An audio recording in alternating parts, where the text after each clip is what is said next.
Thank you for having us today. I'm Emma Stewart. I'm a Chief Power Grid Scientist at Idaho National Lab. Quick background on some of this work, and I'll have James introduce himself also. I work on all things to do with energy transition, so I've worked at various national labs. I think I've worked at 4 just now. I've not quite got the bingo card. But I work on things to do with how we combine cyber and engineering together to secure our grid. Joining me today, we have James. Hello, everybody. I'm James Briones. I hope everybody's enjoying the conference.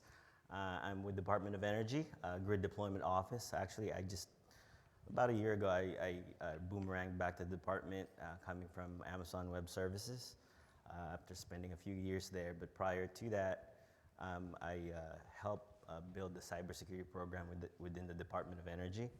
And what I'm actually trying to accomplish coming back is this concept of having a digital transformation for the electric sector. So one of the main pillars of it is enabling cloud for use. So.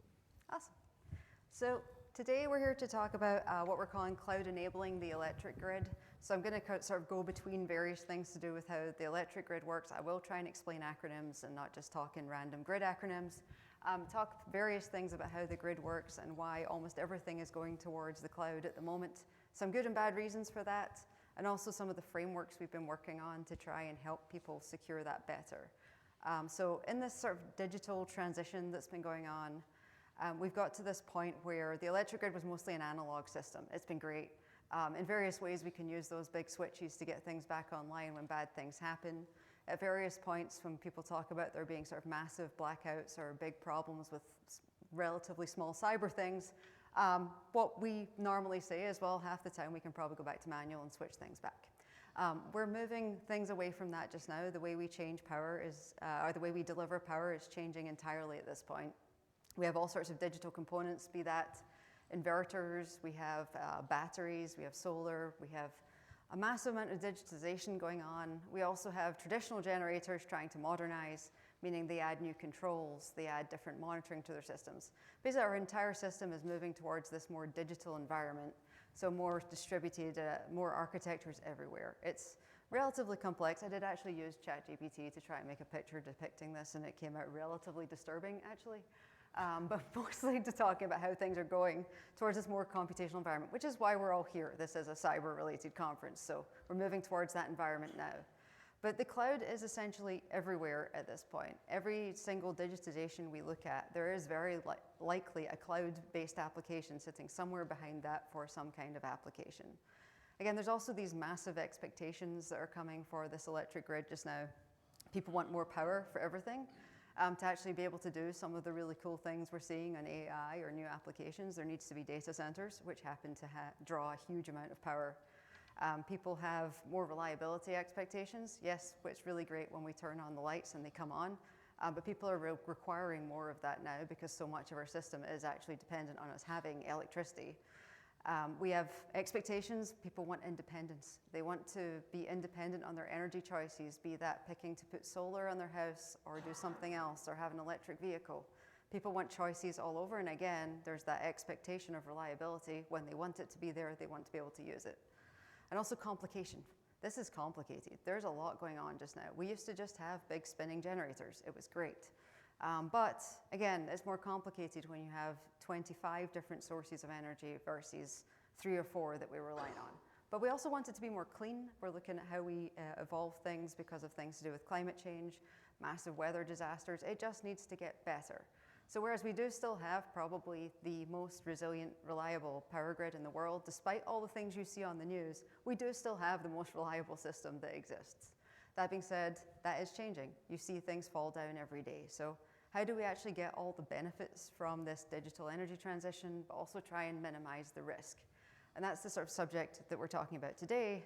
How do we minimize that risk for utilities that have no choice but to go towards these digital systems if they're going to modernize? So I put in one question here. Just if you were working for an electric utility, say, and you at the end of the year or anywhere had this $100,000 sitting in your budget and you had a choice of what to buy. You've got $100,000, you've got things you can do. Imagine your utilities had a bunch of weather events, there's lots going on. I ask people this so people can understand where these difficult choices are coming from. Would you buy, say, and you can raise hands if you can imagine this, but would you buy a whole set of wooden poles for your system? Would you buy a giant data server for fun? Just put it in a room somewhere, even if you needed poles? Would you buy that server? Or would you hire a person to actually be able to manage some of these systems?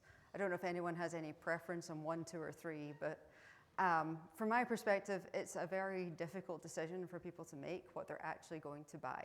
But one of the ones they're not really able to buy when they're smaller utilities right now are, hey, we'd like to install a big data center instead of, buying some poles that fell down last week. So that's one of the reasons we're seeing this transition to this cloud environment is a lot of these utilities can't just go out there and buy the infrastructure they need to actually support that. So we're seeing the transition, and even then, even if they could go out and buy that, they actually need people to try and run it. We keep hearing about like, oh, we need 400,000 cyber staff within the next however many years. We actually don't really have power engineers either. As it turns out, we still need people that understand how the infrastructure works and can't just secure it. So we don't have enough people either. So even being able to hire those into a utility can also directly affect how much you pay for electricity. So there's really difficult decisions that are being made across, but one of the main ones we're talking today is that one in the middle of what they actually do on all these giant data needs as well. So this is my sort of story of how we got here. I like to describe why the electric grid is transforming in this way. So if you think back to maybe 2004, or let's go before that, the year 2000-ish, we had this grid that worked really well. It was pretty dumb, as in it didn't really do anything that special, but it was dumb and worked, which is nice, actually. It was dumb and it worked, but then roll on to maybe 2003.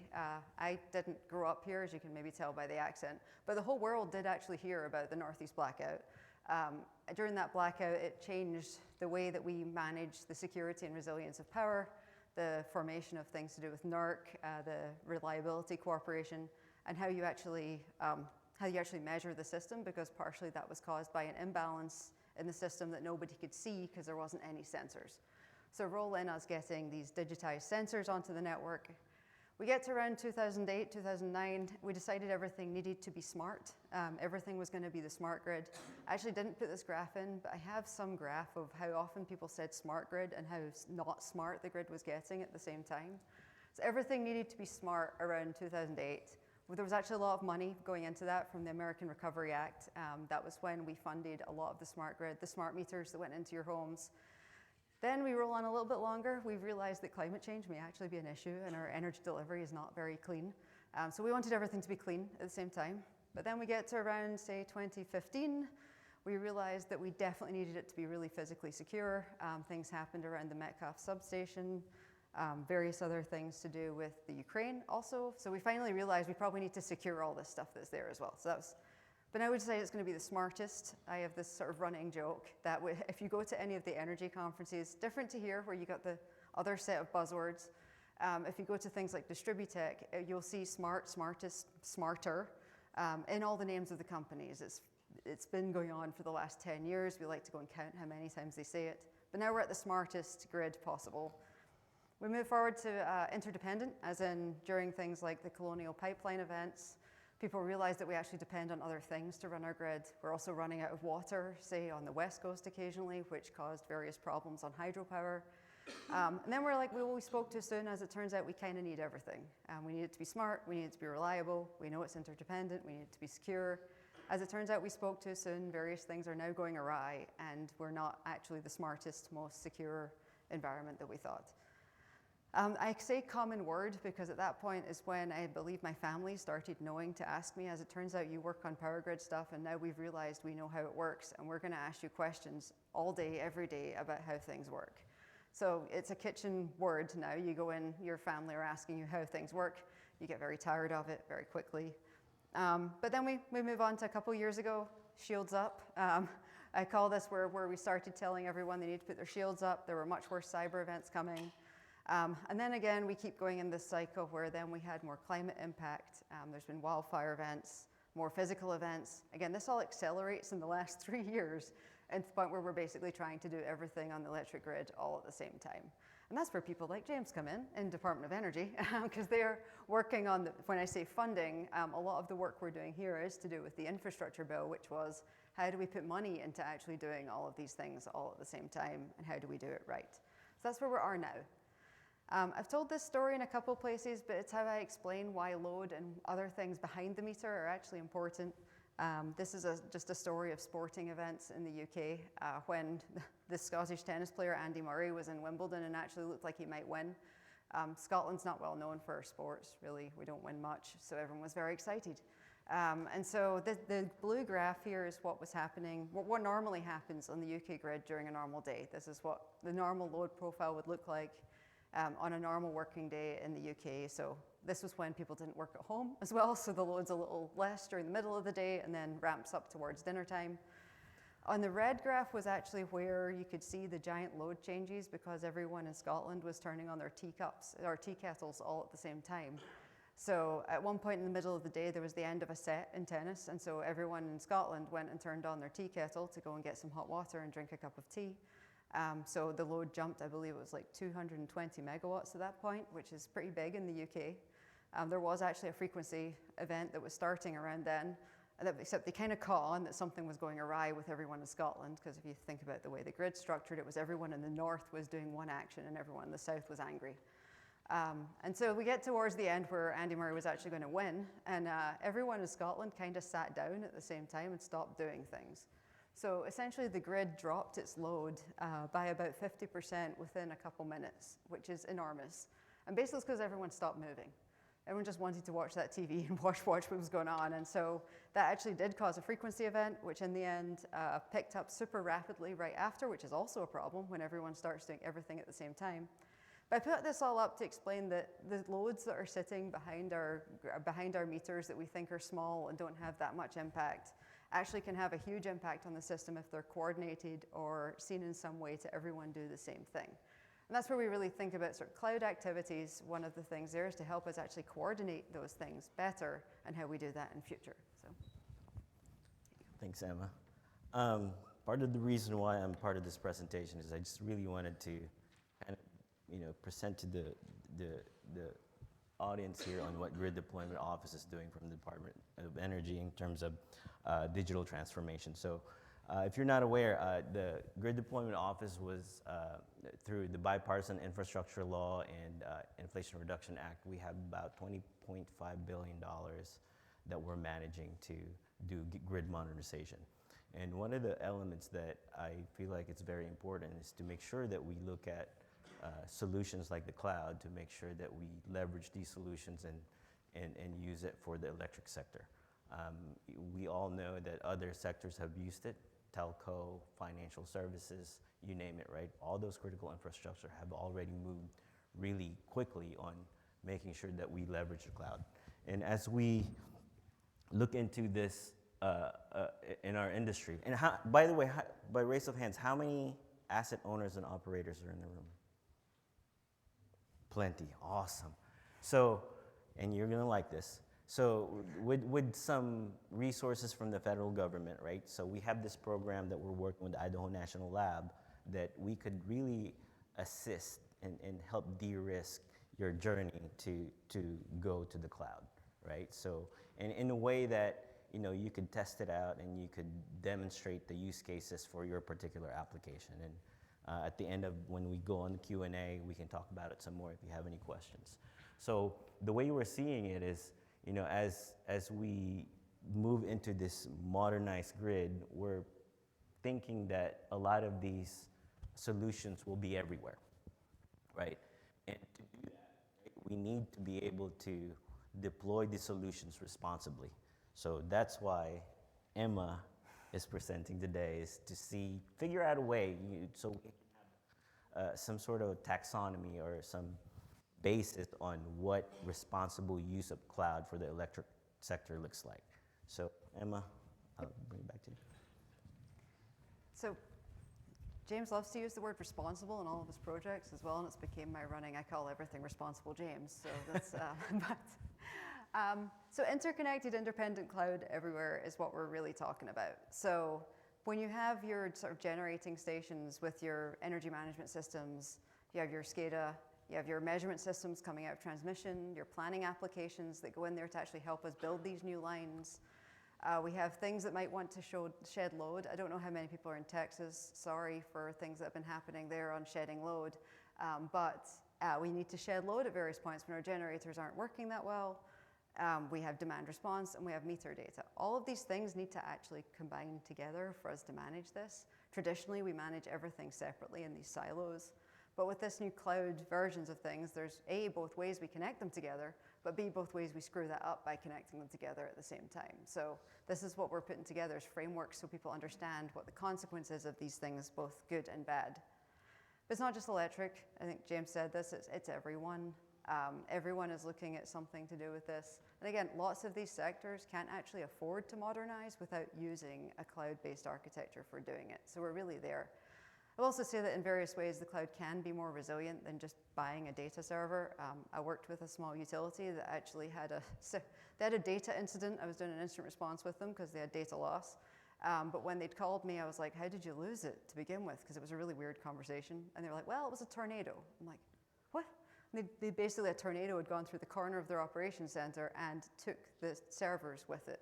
So they were gone, basically, and they'd sent out things to go, or helicopters to go and try and find it, because it did actually have their customer data sitting there, and they couldn't, so I guess it was a data loss incident. But again, the cloud could have actually helped them in that scenario because they would have had backups, but at that point they were kind of, quite frankly, hosed because it had been thrown into a river as far as they know. We actually tried to see if it had been stolen. We were trying to work out if there was any cameras to see if someone had just gone through the perimeter and taken what they could. Turns out the cameras were gone also, so we were kind of, let's go with it was thrown into a river. But again, it's affecting other sectors. I think, James, you already covered some of this as well, but there is right now about $1.2 trillion in infrastructure investments. It's not small. That's a lot. It's the most we've ever spent on improving our infrastructure. We're seeing trends towards industrial control systems as a service. So if you have a control system, pushing that out onto the cloud as a service. We're seeing AI as a service. I'm not going to say AI too much because I guess that's everywhere here today. Hybrid and multi-cloud, and also edge computing is just everywhere. People want to be doing things on their devices as well. So I like to tell stories. This was something that I was calling the shadow OT network. That essentially was, I worked with a lot of small utilities, the ones that have like under 50,000 customers. There's actually about 3,000 electric utilities in this country. There's about 900 of them have an average of under 50,000 customers. So I was working with one who, a lot of them don't manage their operational networks. They might have an IT service, they don't necessarily have an operational network. They rely on others to manage that, say their transmission service that connects to them. This utility had essentially no OT network. They weren't in charge of managing it, but they did have IT. They had a lot of customers who were buying behind the meter resources, so solar, wind, things that go onto your house, basically. And they needed a way to manage that. They needed to manage the data. They needed to be able to see it. They needed to be able to know what was going on. So they invested in buying this DER management system. Basically, it's just a way to be able to see everything that's going on and occasionally control it.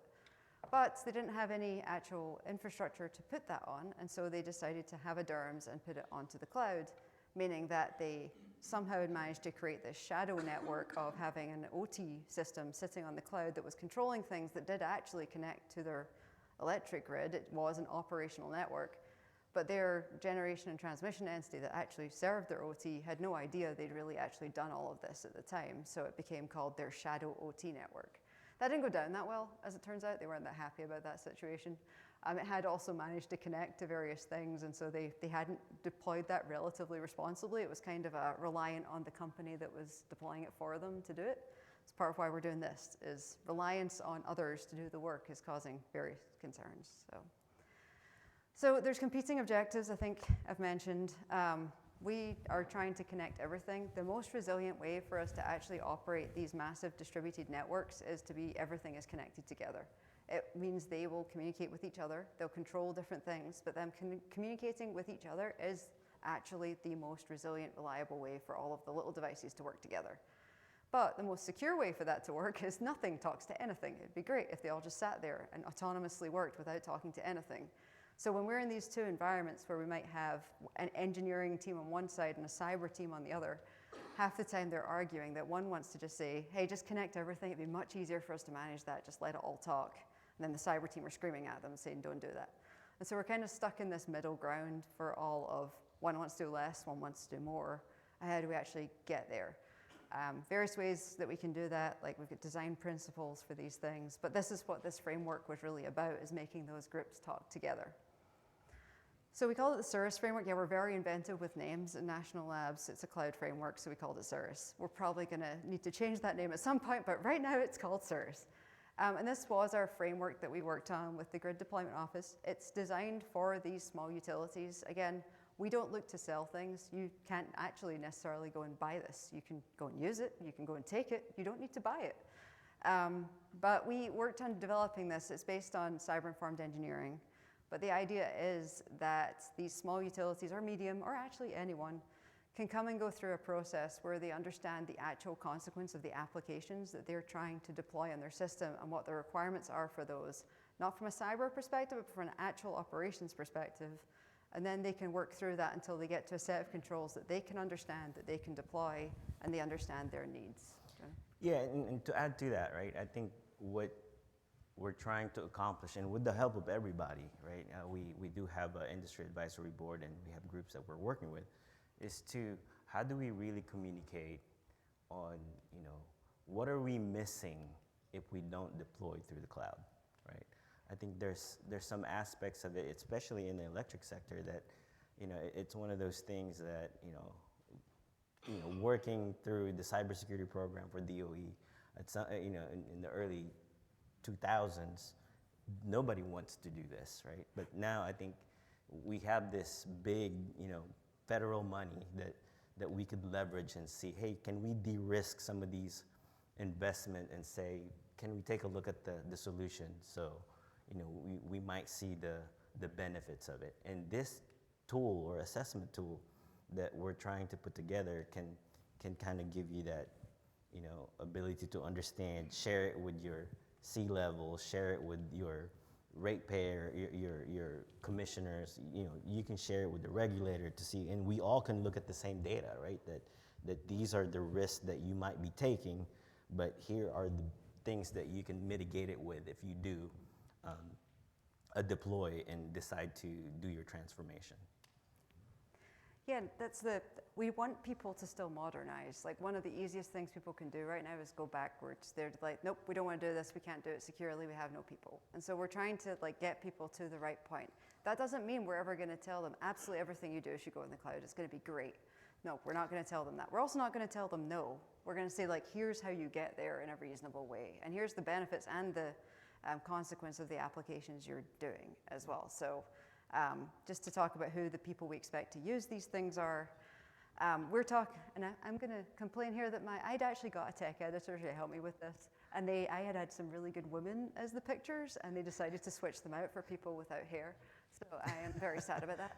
But one of the things is how these users talk to people as well. So you might be an engineer or you might be the CEO. At some point, you're probably going to be called to talk to your board about why you are needing to spend this amount of money on a cloud application that they probably don't understand. So this is one of the ways we designed this, was so that they can actually help you give those applications to your board, to someone else, to explain your strategy for how this deploys, give you some backup of when you're explaining it. But again, this is for the engineers or the CEOs to be able to understand their strategy, make a report, understand best practices, and try and see things in one place that are not necessarily defined by which cloud provider or which company you've gone to first as well, because that can often change the direction. We did base this on cyber-informed engineering. This is a product that's been developed over a number of years with, I think, 2 different national labs at this point. It was actually mentioned in the National Cybersecurity Strategy as well. And what cyber-informed engineering is how do we start from this position of consequence and design engineering controls. We don't start by talking necessarily to the cyber teams. It's more designed initially to start with the engineers who are trying to operate the system and get to the right point. The idea is that they go through and they look at what the worst case scenarios are and then design through a series of steps what the 11 different ways are that they could come up with a solution, so that when they build it initially, it's actually secure and we don't need to actually run around trying to bolt things on, hoping that we fix this in the future.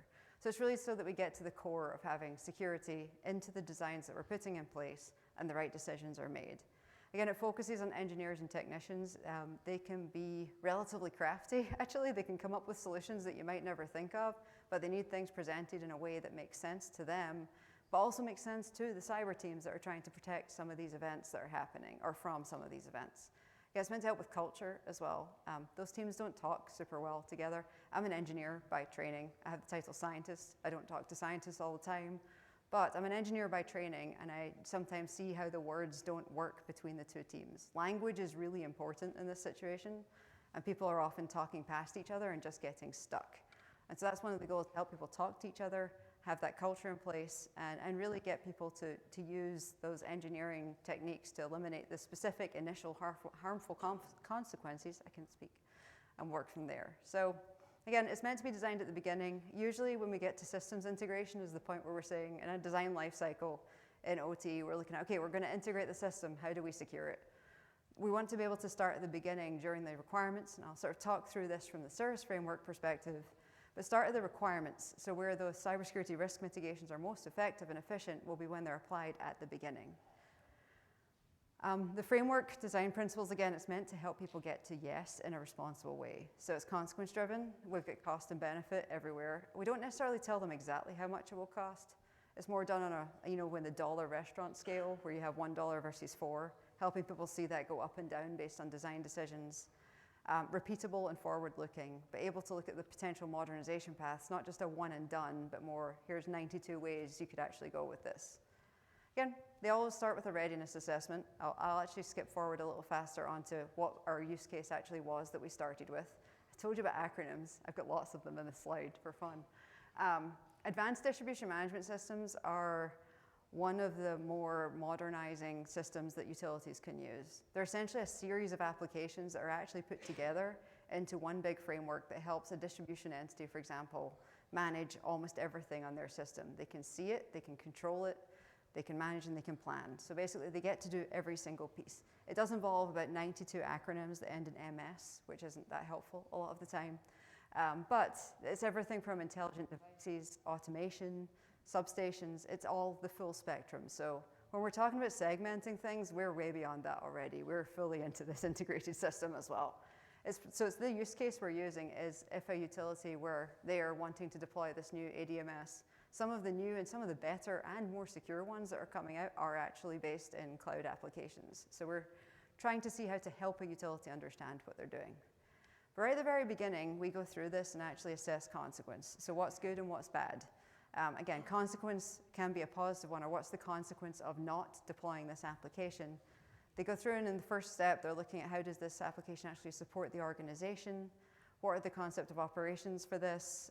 What are they actually trying to get out of it? Do they want to meet that net zero targets, cost reduction, or improve security in some cases?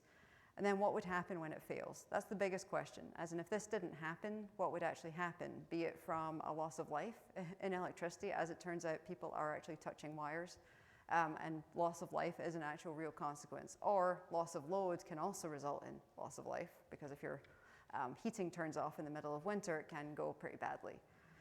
But what happens if multiple things happened at once also? So the way we go through this, and this actually might be explaining it a little more here, I can step back as well.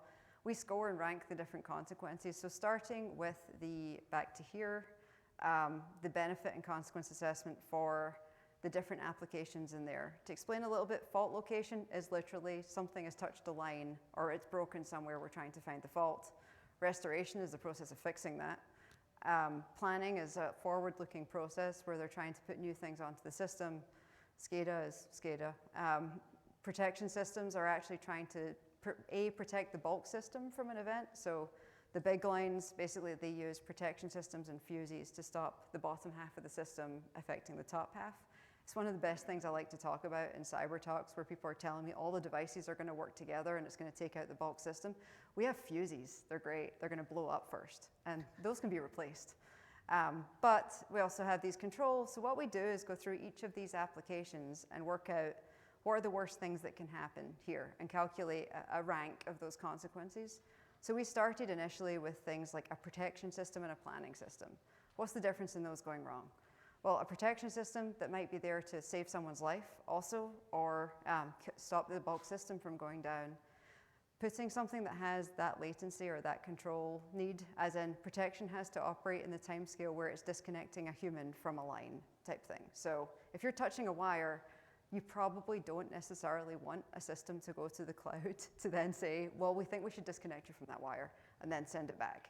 That's a manual system usually, or a fuse, but there are other advanced types of protection now that need extra controls on there. So that when we rank those consequences, we're saying that one's pretty bad. Actually, when we go through the listing of what you're doing in your cloud-based system, that isn't necessarily the best choice to put onto the cloud. But we step down from there to the next best one is saying things like real-time control or restoration operations. Well, those are actually pretty good to put into things like a hybrid cloud environment where you'll be able to have 2 days of backup data. So if you do lose your cloud connection, you can still do those applications, but not necessarily anyone will die if it doesn't work. And so sort of stepping down from there to planning, that's great. It's got a longer time frame. The latency can be okay. So how do we rank those for utilities so they understand the different things that they can scale out in these applications? We then go through and sort of pros and cons. What does the latency look like? But also what's the benefit of the application? Again, we rank these applications and come up with a high consequence score. And then they can use that to design out their system from there and order out the different order of operations that they're going to go through to deploy. When we get to the solutions assessment here, what we're really doing is looking at what engineering controls can put in place. I've got an example of this at the end of what things can you do that would mitigate your highest case scenario. One I've used recently to explain was they were putting a new backup generator on a hospital that had some form of cloud connection on it. It was also a device that might fail more often as well. And so saying, well, we're going to replace our backup generator that's diesel, old school, works. We want to replace that with a battery that's connected to the cloud with various other controls. And talking to the hospital, it's like, well, if you lose that, what happens? And they're like, well, we don't have power and people die. I was like, oh, cool. So when we're talking about consequence on that, the first thing you might say from a cyber perspective is, oh, we'll build all these controls around it. From the engineering perspective, we were like, well, why don't you keep your diesel generator as well? And they're like, okay, that works. We're like, okay, cool.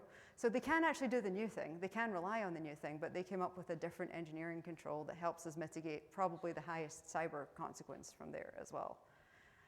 Securing information and digital assets, essentially understanding what data they're even going to need to handle in this application and how often they need to handle it and where it comes from. An ADM, Advanced Distribution Management System, probably needs everything from your GIS to your protection system information. These classes of data are completely different on how they're handled in the cloud, but if they need them to all come together, they need to work out how exactly that's going to work when they need to merge all these quickly.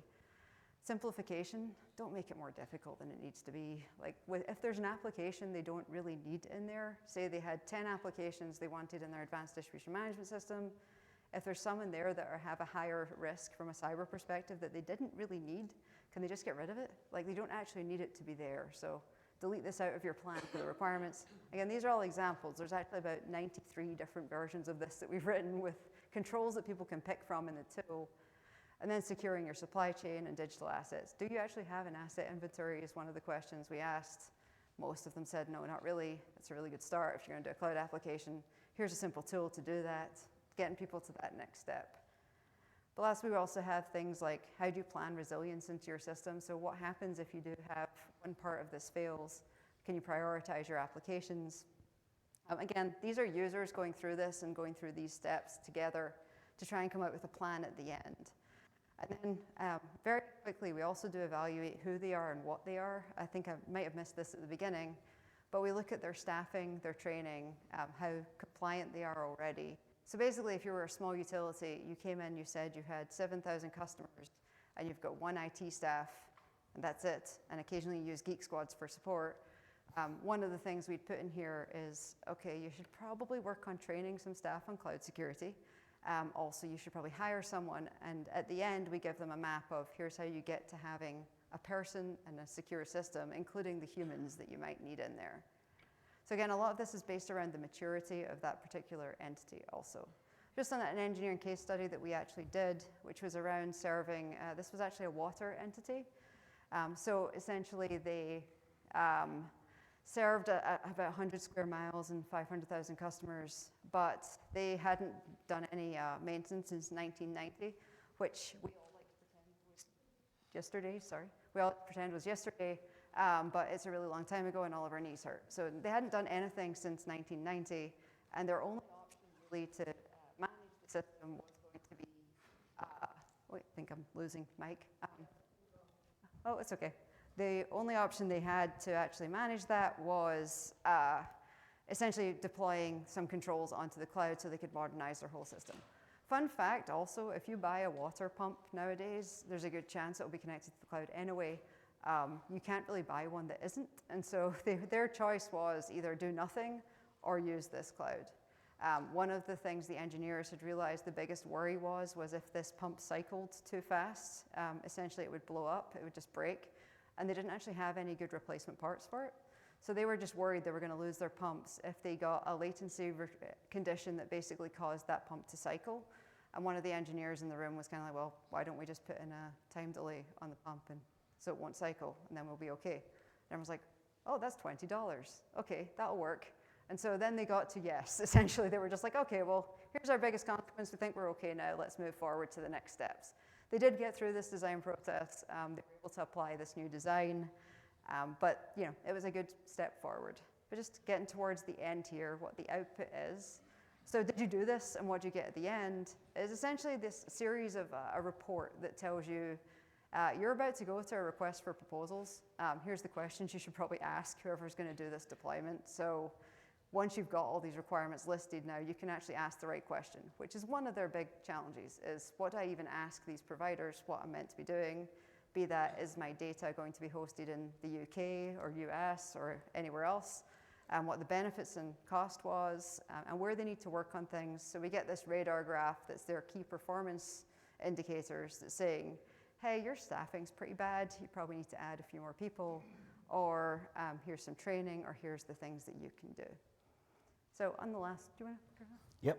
So, one of the goals that we want to have is to have the hyperscale cloud provider, at least in the US, to say, take a look at this framework, right? And at the end of it, they can add their own special sauce to say, hey, if your journey takes you to this part, we can provide you solutions that, whether it's storage, compute, you name it, that they can provide for you at the end, as long as you have this kind of report that gives you the assessment of where's your low, medium, and high in terms of your cloud journey.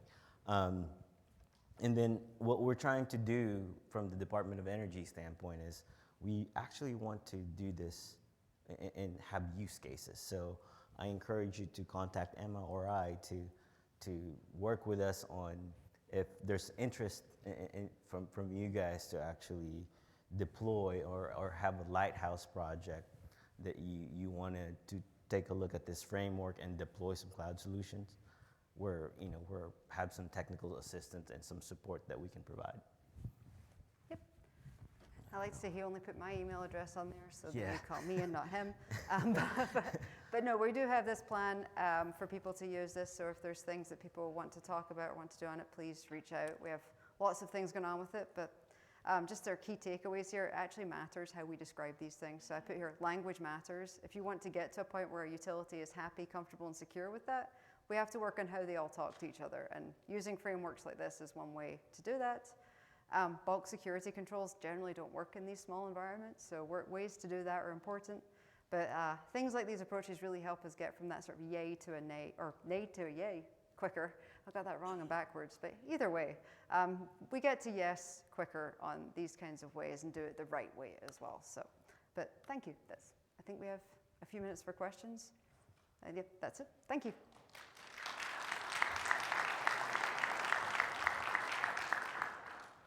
Good afternoon. Got two questions. One, could you talk about the obstacles for cloud-based OT? I'm thinking three really big ones. Number one, NERC CIP says thou shalt not have this data in the cloud. Yet. Unless you meet all these, you jump through all these hurdles, and then you find out there's another hurdle. There's even and then the vendors they're doing their stuff in the cloud, and they don't. Well, anyway, that's a whole other story. that's obstacle number one. Number two is legacy gear, both the moving parts and the electronic parts. And number three is SCADA is inherently insecure. The protocols are not secure. You can't just have them hanging out there. Okay, so that's the first question. Could you address those? So I'll address the middle one first. The NERC SIP, well, I'll start with NERC SIP. Yes, that is going to always be a thing right now. We're always going to have to go through that process. We actually have got them joining some of these working groups just now. They're coming to talk about this because they're hearing some of the same pieces on. We have a number of entities that are on advisory board that are saying something similar of they're never going to let us have that data there. I think we're at a point where we're going to have to evolve past that because we're getting there already, and some people are putting it there without that anyway. So again, it's all part of the discussion of how do we get to that point on what helps people be secure and what gets them to the right yes answer type thing. But yeah, that's a difficult one there. I forgot your middle point, sorry. Well, old gear. Oh, old gear. That was one of the things with the pumps at the water plant as well, was that they weren't going to replace some of the old gear, they were replacing some of the controls. And so I think that's where the engineers talking with the cyber teams is going to be a big thing. Yes, some of those controls might just need to go away. There's things that need to retire. There's some things we can't retire.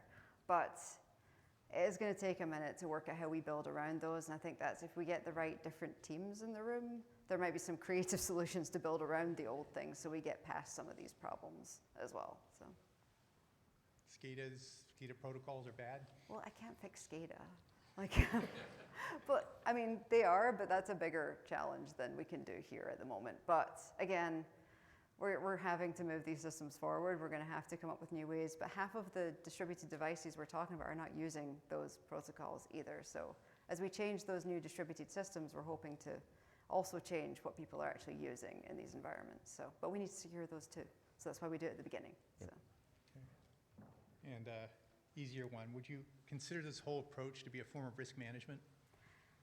Somewhat, yes. We're trying to avoid the term risk management for various reasons, but it's, yes, risk management is essentially the goal of some of this, yeah. At least risk understanding is more the beginning. Like, what risk are they taking? What consequence is there? Risk understanding is what's missing more from my perspective than just management, as in some of the teams don't understand that necessarily this type of control might result in someone being electrocuted, whereas this one, we can probably leave that one to the side. So trying to prioritize those risks is going to be a big deal, but from the engineering side. So. Thank you. Thanks. Any other questions? Okay, well, on that note.